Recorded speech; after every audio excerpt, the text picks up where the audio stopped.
Welcome back to another episode of SMS Showcase Medium Rifle Range. Now, as you see here, John has done a terrific job at this rifle range. At the start, it was just a Bisley 500 plate, just chained to the tree, and that's all it was. It wasn't even a rifle range, really. It was more just to smash bottles and rocks and everything, as you saw in the previous videos. It was just there to test the strength and the durability of the Bisley 500 plate, and the thing's practically indestructible. Well, it is indestructible to everything that we threw at it, As you saw in the previous videos, there was, sledgehammer strikes, rocks, tiles, bricks, glass bottles, normal hammers, and even a pickaxe. John went at it, and John said that when he was smashing the pickaxe, in the video, it looks like he's hitting it on the side. He's just smashing the pickaxe on the side, but he's not. That's like the recoil of when he went at it with the pickaxe and it went right into the Bisley plate, and he said he felt the vibration in his hands and it actually started to hurt. That's how strong this Bisley 500 plate is that's chained to the tree, and then John came up with the idea of putting his mild steel plates there, and it just went from there, and there was a bit of, taking the Bisley plate off the tree and moving the plates around a bit and everything, and then like you went from the Bisley 500 plate, like the armored tree, right, or just that section of the tree being armored with the Bisley 500 plate on there, to the mod steel 60mm plate being put on there, and then the bottom plate as well, that used to be the bash plate, and then having to try and put this 60mm mild steel plate sort of level with the Bisley 500 plate, and not have it touch, because you can't have them touch, because then one starts to weigh down on the other and all the rest of it, you just can't have them touch. So that gap is so, like, the gap between the Bisley 500 plate and the mod steel plate is really tiny gap. But anyway, getting on with it though, just building the whole rifle range, it's been like it's been a fun process, because as I said, having the Bisley plate on the tree, then putting the mild steel plate, and then the bottom that used to be the bash plate, and then having to raise it up with the railroad track underneath it to sort of give it a bit of height, and then looking at it when it was the mini rifle range, it's like, well, this thing was already pretty impressive to but it wasn't really, I'll be honest, it wasn't really much of a mini rifle range, more than just armoring up a tree. It was more of a armored tree, to be honest with you. It's good to, like, when Tom would be shooting at the tree and all the rest of it, right? You'd have this armored up tree with the Bisley 500 plate, the 60mm mild steel plate, and then the bash plate underneath it, right? And it was good to be shooting at that, but if there was a miss, it could possibly go into the water tank that was in the background. So John advised this really good plan to really beef up this mini rifle range to make it a medium-sized rifle range, and that was have 2 3mm steel plates, right? And he did that, like they costed him like almost $1,000. The steel is not cheap when you're buying it from an actual proper steel place. It's not cheap, and it also carries a lot of fucking weight too. This might, as you see this huge steel wall that's put up on there, it's like that was some work from me, John, and Tom, putting this massive steel plate wall up that you see, now the 2 3mm. Now, when the 22 rifle was shot and at the 3mm sheet wall, right, it already started to indent, and as you see in this video, right, you see that there's indents. The bullet doesn't go straight through, but it puts this bulge in the back of it, and it also, indents it pretty bad, to the point that if you hit it in the same spot twice, it would just go straight through. Or even around the general area, it would start to bend it the more shots you get in the area, and then eventually it would just go, form this and just break. It's like snap in a way. Well, not the whole plate, but just a general area. If you're putting like all this force, then it would bend in until it just broke, and then there'd be this hole. But the 22 with the 3mm wall, right? It's just, you don't want all this bulging, you don't want all this damage, So John advised this really good plan to overlap them, and instead of making it being 3mm, if you overlap it, it's actually 6mm with the two 3mm steel sheets, right? And being able to, drill it into the tree and all the rest of it gives it some good stability. It's really good, and the funny patterns that John sprayed onto it too. So being able to, fully go over it with the paint roller, make the whole wall black, and then spray over it and put the funny Ned Kelly and all the, smiley faces and sad faces. Like, it's a good wall to spray up too, Like, I like the wall for many reasons, and I'll go over those many reasons. The first and most funny reason is because it's fun to spray up. It's a good wall to spray up, and you can put whatever patterns you want on it. And not only that though, it does add that layer of protection over it and stops it from rusting from, weather and water damage, of course. Even though that does take a very long time, but you still don't want to have this, I've always said this. I hate this, rusted steel, when steel rusts and it goes that awful, really dark brown color. I hate when steel has that on it, so not only are you having fun spraying up the plates and all the rest of it, or the sheet wall, but you're also, putting funny patterns on it, and you're protecting it as well, so that's the most funny first thing. The second thing is, I love it. It beefs it up, like I thought beforehand when there was all this sheet metal and stuff on the sides, I thought that beefed it up. No, this fucking steel wall, being overlapped, 3mm steel wall, now being overlapped to make 6mm, it's perfect. I love it. It stops the bullets from going to the water tank, and it looks very impressive. You don't just have this armored up tree anymore. And also with the addition of the nice fire pit that was at first just a little square, and John extended it, which works really good, I like the fire pit as well, being able to, now if you've got some, wood some wet wood that's got like, all this moisture in it and all the rest of it, John, came up with another good idea, and that is, you get some grey box wood, because that stuff, two types of wood that burns really good, and that is grey box wood, and so that's the grey box, so the grey wood that's dry, and the pallets that they get off when they deliver steel or packages or whatever, or certain things, is those wood pallets. They burn really good. So those wood pallets and grey box are really good to burn, and also it works really good with burning out that moisture, wet shit fucking wood, So the advice is, don't go burning directly onto the wood fire wood that's got moisture in it, because all you're getting is all this white smoke, and it doesn't burn properly, and you're not really getting much flames off it. It's more just burning the moisture out of it, and it just burns like shit, to be honest with you. So the best thing is, burn some pellet wood or burn some grey box and use that essentially as kindling to get the fire going, and then you can put the wet moisture in the fire, so then it burns properly, because you've already got that pellet or the grey box wood already burning. So then when you chuck the moisture wood in, it's not just going to burn, all the moisture out. It's actually going to burn more properly and more better. So yeah, the fire pit as well, and also the drum, as we call it, the rubbish drum. It might just be a tiny little drum, and yes, the arse end fell rusted out of it. But it's good to put rubbish in and burn that, and the thing is, I've really tested myself with it. When you've got a lot of rubbish, you think, oh, there's no way all this is going to fit in there. You put it all in there, right, or you put as much as you possibly can in there, and you start burning it, you get it all nice, right?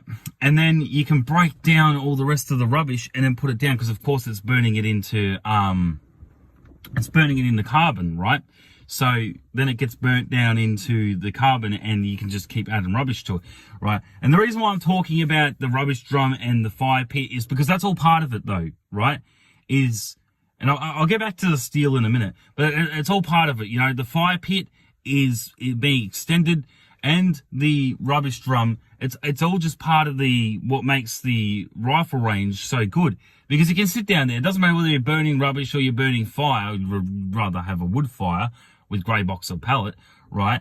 But either, it's still great. And then, you know, you can go down there and you can shoot at the wall and all the rest of it because it's being covered with being made, the 2 3mm or steel sheets being made as 6mm, right? So you can shoot the 22 at the wall or you can shoot it at any of the plates and it's fine, you know, Bisley 500 plate or, you know, the 60mm plate, it doesn't really matter. And then you've got all the glass bottles and the little bit of wood on the side and all the rest of the shit that's been added as well.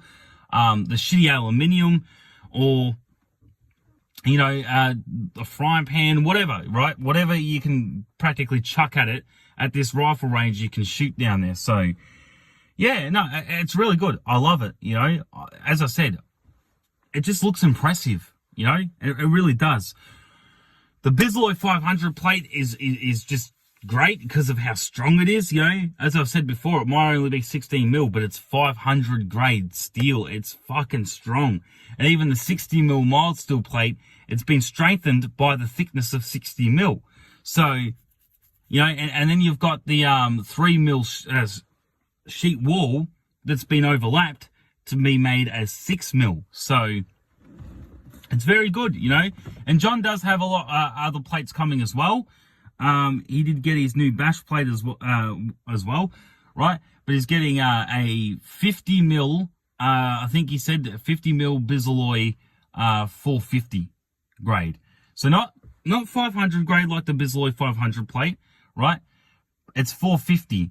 But the thing is though, it's stronger than the Bisley 500 plate because that's only 16mm. This thing's fucking 50mm, and it's huge with the, you know, with being shown like the how big it is, you know, with John doing the hands right and shaping it with his hands. Oh geez, like I'll be honest, I underestimated his bash plate, you know. But that thing came out and it was massive. And the thing that I've learned about these steel plates as well is, and I learned this with the 3mm steel wall sheets. When they came on the truck and I'm looking at them, they came on this big fucking long truck and I'm thinking to myself, oh, come on, you know, these things are just like paper.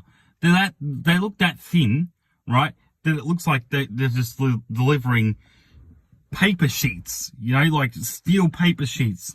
And I'm thinking, oh, it's all right. This isn't going to be that heavy. Oh, fuck, it was. It was like, what, over 100 kilos or something? Or 100 kilos? It was like, fuck. They might look, you know, it might only be 3mm.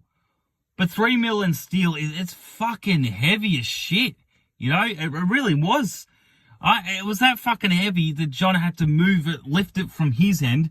And when he tried to get me to lift it from my end, I couldn't even lift it up. It's not like the fucking thing comes with handles or you put 2 suction cups on each side and lift it. No, you have to try and lift this fucking thing, this 3mm sheet, steel sheet, you know, and it's fucking, and this thing isn't like Bisley or whatever, you know, this is just like normal steel, regular grade steel, and even 3mm of it is fucking heavy. So moving this wall into place was actually tough work for me and John, you know, just trying to move it. And even when Tom came home and he was trying to move it into place as well, even he said, this fucking thing's heavy. How did you guys move it? And I'll be honest, I'm fucking surprised that we moved it, you know. John's very persistent when he comes to his metals and it comes to his steel and all the rest of it, you know. He's not just going to leave it lie there. He is going to move it. But, like, and he doesn't care how heavy it is. He wanted to go for more thicker steel. He wanted to go for more thicker. I forget how much thicker, but he wanted to go more thicker, you know. And he said it doesn't matter if it was thicker. I could have angle grinded it. I could have cut some off, you know.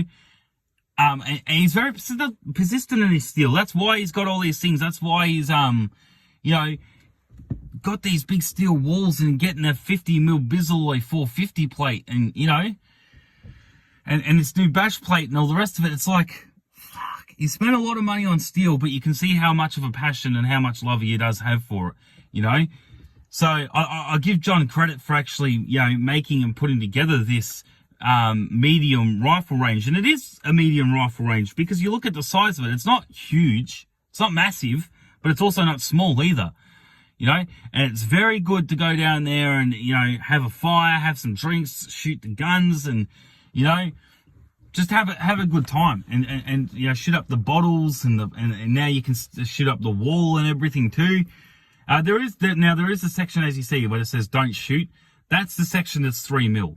But from then onwards is all 6mm because it's been double sheeted, as I said, you know, overlapped. So, you know, the only thing that, you know, gives me the creeps is, you know, when it's like 3 o'clock in the morning or 4 o'clock in the morning and I'm outside having a smoke or whatever, and I hear the creaking of the steel sheets moving because of the wind on the trees. You know, the wind pushes the trees and then the trees push on the plate and you hear the creaking of the steel. And at first it made me really shit myself because I wasn't used to it.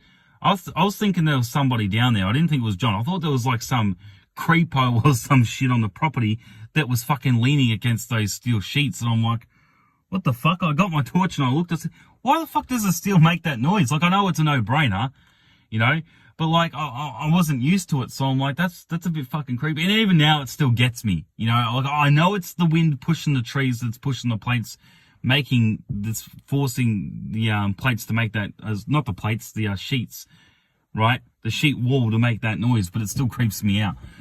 But yeah, no, I love it though. You know, the medium rifle range is, it's good. I'm just left thinking, I'm like, what more, honestly, what more could John do to make this rifle range more impressive, you know? And he's always surprising me with stuff. Like when he told me about these 2-3mm steel sheets coming, yeah, he was showing me the dimensions of it and all the rest of it. You know, it goes from this tree across to here and all the rest of it. And, you know, it really doesn't do it justice when you got somebody just sort of trying to use their hands or a tape measure to, you know, show you the dimensions. It doesn't really do it justice. You have to see it in person. You know, you have to, like, see it and be like, fuck. Not only is this thing big, right? And it may, as I said, it may only be 3mm steel sheet. But not only is it big in like size wise, but like it's fucking long too, you know? And not only that, but it's heavy. Like it's very easy, and I'll be honest, it is very easy to underestimate the weight of steel when you just see it on a truck or you just see it and you don't lift it. You know, at first, as I said, I thought, oh, come on. This is going to be a pile of piss. There's no way that this thin fucking 3mm steel sheet is going to weigh that much. And oh, fucking did. I was very surprised. I'm like, fuck. Like I had Tom and John telling me like a week prior to these 2 steel sheets coming that it was going to be fucking heavy. That's why Tom was arguing with John saying don't get any more thicker because it's, you know, it's already heavy. 3mm steel sheet, that size is already like 100 kilos or over 100 kilos, you know? Like John's bash plate, I think that's 25mm or something, right? I could be wrong, but I'm just saying, just trying to go off memory.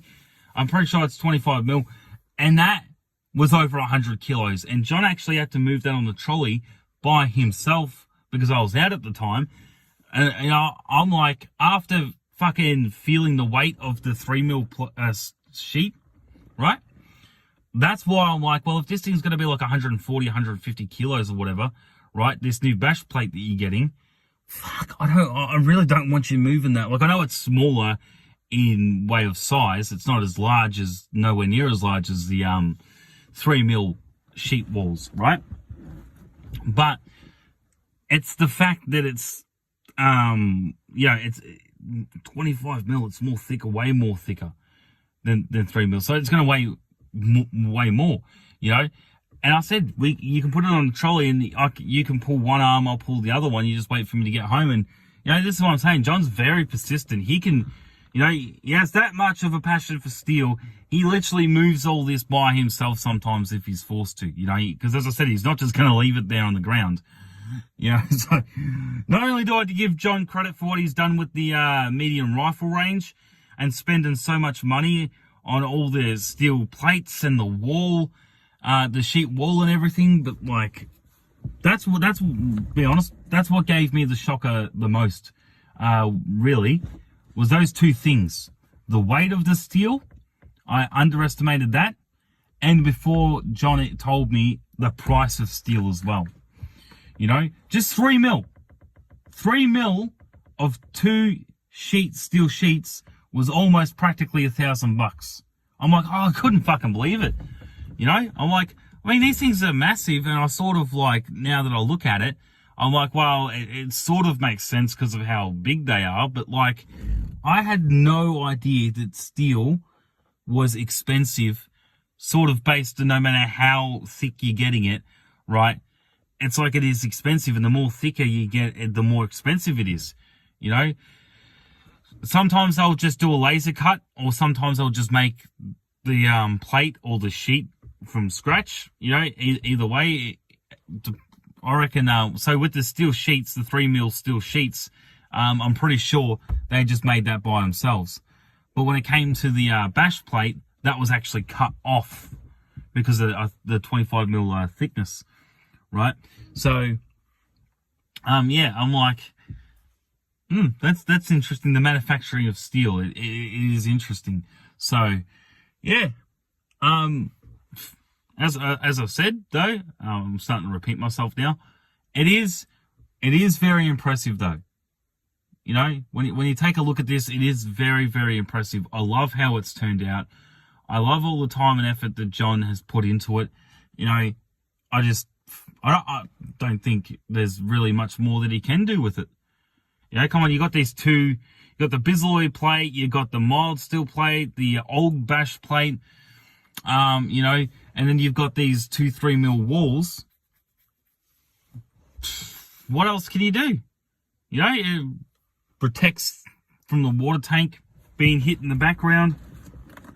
And now they've been overlapped to make be a 6 mil with two 3 mil sheets. So, yeah, I mean, I love it. I do. You know, it looks impressive. You know, as I said, the little funny thing of spraying whatever you want on it as well. Now, the wall is not there to be bashed, you know, because of the thickness of it. It's overlapped 6 mil by itself, 3 mil. So, it's not there to be bashed. That's what the Bisalloy plate's for. That's what the 60 mil mild steel plate's for, you know. They're bash plates, like to bash on the tree, right? Or if you wanted to smash rocks or something like that with hammers, that's what John's new bash plate is for, you know. So, but it is going to be interesting to see this 450 grade 50 mil Bisalloy plate that is more stronger than the Bisalloy 500 plate, because as I said, when we're going at the Bisalloy plate, that thing is fucking strong, indestructible with everything that we've chucked at it. You know, a 30-06 rifle's been shot at it, 22's been shot at it, a 223's been shot at it. This fucking rocks, tiles, bricks, glass bottles, pickaxe, fucking sledgehammers, normal hammers, a fucking steel ball, frisbee. No, this Bisalloy plate is fucking indestructible to everything we've chucked at it, you know? So now, 450 grade and 50 mil, it's like, fuck. This new Bisalloy plate is going to be fucking, more stronger because of the 50 mil thickness. That's only 16 mil that's on the tree. You know, the human-shaped target. Fuck. 50 mil. That is a lot. Like, fuck me, that is a lot. Whew. Yeah, but anyway, yeah, I don't know much more to say, but it's impressive and I love it. So, as always, thank you for watching this episode of SMS Showcase medium rifle range. And as always, if you're not videoing it, it ain't worth shit. Take care, guys.